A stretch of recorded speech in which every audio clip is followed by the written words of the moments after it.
Hello again, and welcome to the Scary Stories channel.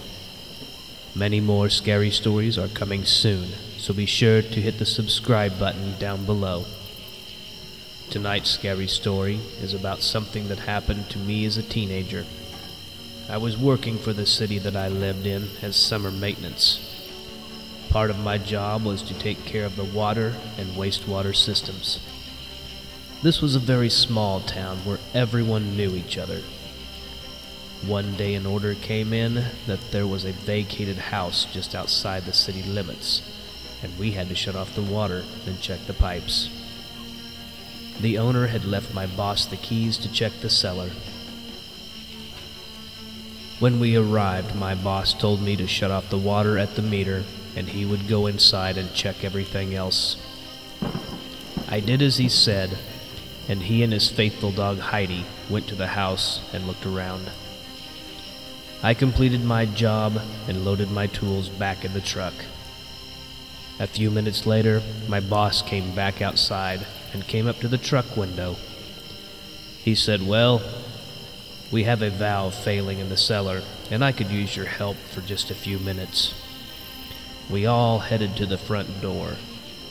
As soon as we got close to the door, the dog, who was leading, started growling as if someone was at the door threatening him. This was not usual, for this was a well-mannered golden retriever.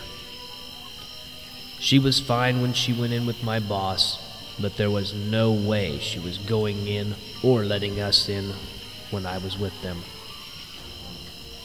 He told me to take the truck and go ahead and go to lunch, and he would finish the job when she settled down. He gave me my list to take care of for the day, and off I went.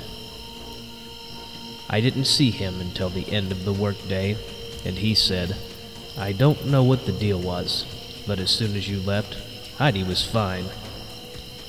He told me he completed the work, and I could scratch that off my list for the week. Later that week, I was telling my father what had happened. His eyes grew with concern as soon as I told him what house I was working at. I asked him, "What is the problem? What's going on?" He simply told me just to stay away from that particular house and let my boss handle any more issues there. I thought this was very strange, and I hounded him about why all week. I was headstrong, and I would not let it just go at that. Finally, he told me what his deal was with that house. He told me that was the first house he rented when he moved out on his own. He told me the many things that happened to him in the short time that he lived there. Dishes would constantly be moved back to the sink by morning after he had washed them the night before. Doors that would always swing open would slam shut if he was in that room. One night, when he was sleeping on his stomach, he woke up at 3 a.m. in a dead sweat. All of a sudden, his head was pushed into his pillow, and he could see through it, through the floor, through the first floor of the building, the cellar, and finally, all the way into hell. He couldn't move a muscle. He knew he was awake, but tried to pass it off as a dream. I still knew that he was holding something back. He knew more, but wasn't telling me. I then turned to my mother when he was gone, and she was usually easier to break. After a while, I find out that she too lived there with him for a short time when they were dating. She too had issues with the house when he was there with her. As the town history has it, one of the first owners of the house was a husband and wife. They were happy for years, but they grew apart. The husband was spending more and more time away. Later, the woman found out that he was cheating on her with a woman in my family. She went out to the gasoline barrel and doused herself. She then lit a match and committed suicide in the backyard. Ever since then, Every person with my last name has had issues with that house.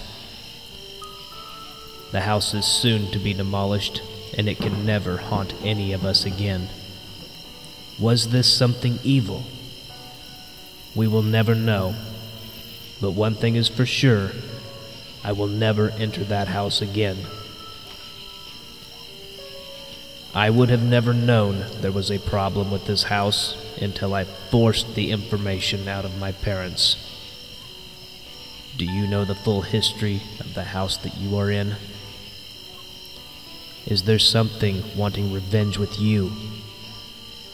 That is definitely something to think about tonight when you are going to sleep. So now, have a good night and sleep tight. From the Scary Stories channel.